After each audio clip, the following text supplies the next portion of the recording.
Today, I'm going to show you guys the differences between the Samsung TU7000 and the TU8000. Now, the remote controls are different, but what else is? On this video, we're going to explore the features, and I'm going to show you guys exactly what the difference is between the two models. I'm Tech Steve. Sit back and relax, and let's get started. Before I get into the differences, let's talk about the similarity between these two TVs. First of all, both of these TVs run at 60 Hz, and they do have 120 Hz of motion. And that's to help out judder when you plan a 24 frame per second movie on a 60 Hz television. It makes everything run much smoother and much better. Now, we'll tell you that both TVs have a 10 watt by 2 amplifier to run the speakers, and both TVs have a 10-bit panel, which is a true 8-bit panel with 2 bits of frame rate control.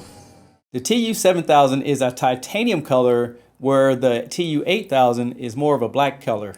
Now, looking at both TVs side by side, you can see that the frames look identical, and when you look at them from the side view, again, both frames are identical.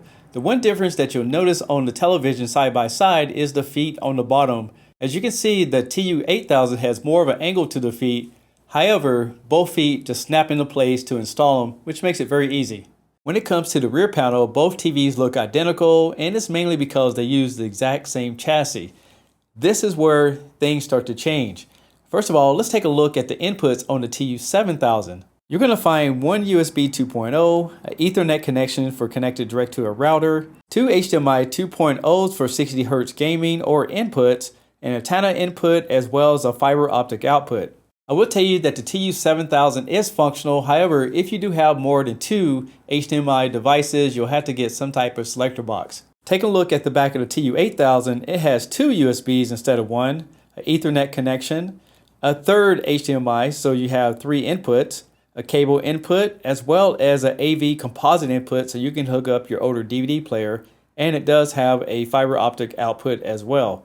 As you can see with the TU8000, you get one additional HDMI input, one additional USB, and you also get that composite input for those older type of players.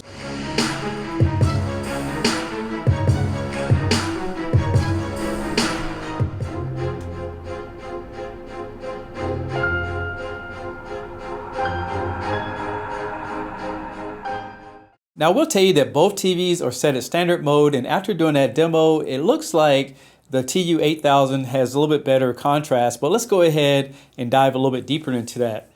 Looking at this contrast test, you can see that the TU8000 has one more level of grayscale that the TU7000 doesn't have. And there's a few other contrast tests that you can take a look at, and as you can see, the TU8000 is definitely outperforming the TU7000 under the standard mode conditions. After doing a couple of tests on both televisions, I will tell you that the TU8000 has a better contrast ratio than the TU7000, not saying that you can't go back into the TV and do some adjustments to achieve those darker levels. When it comes to viewing angles, both televisions are going to give you roughly about 178 degrees. However, being that it's a VA panel, when you get to the side of it, it's going to have a little bit of glow. And one thing I do notice is that the TU8000 looks more of the purple than being a solid black. Next, let's talk about the remote controls. So this is the one that comes with the TU7000, as you can see right there.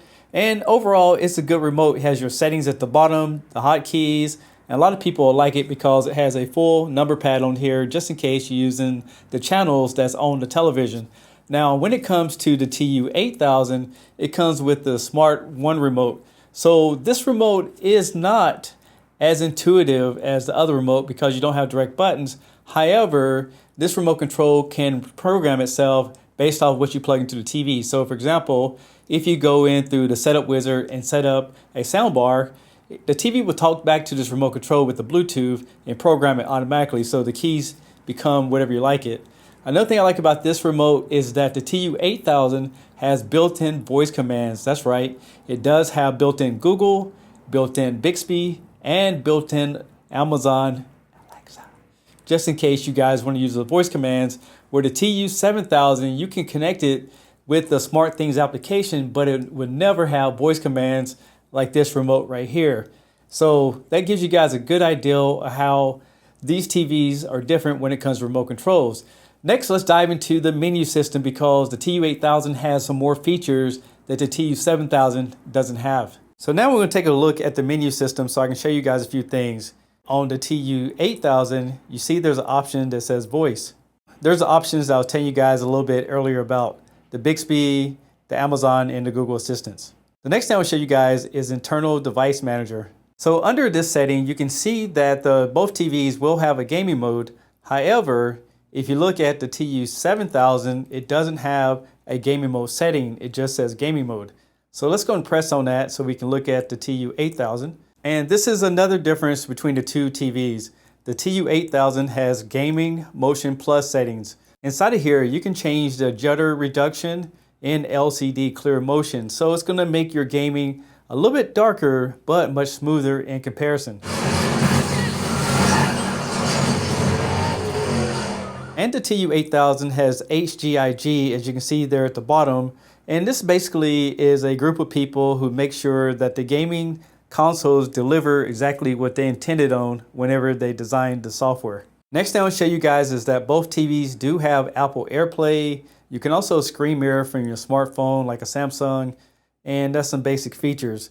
Now let's go back to the main menu. Another difference I want to show you guys about the TU8000 is on the bottom.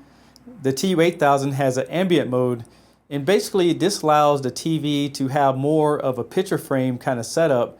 As you notice, I'm clicking on both of them, but if you look at TU8000, this is what the ambient mode looks like, and this is allowing you to make wall art. So again, you're turning your TV into a picture frame.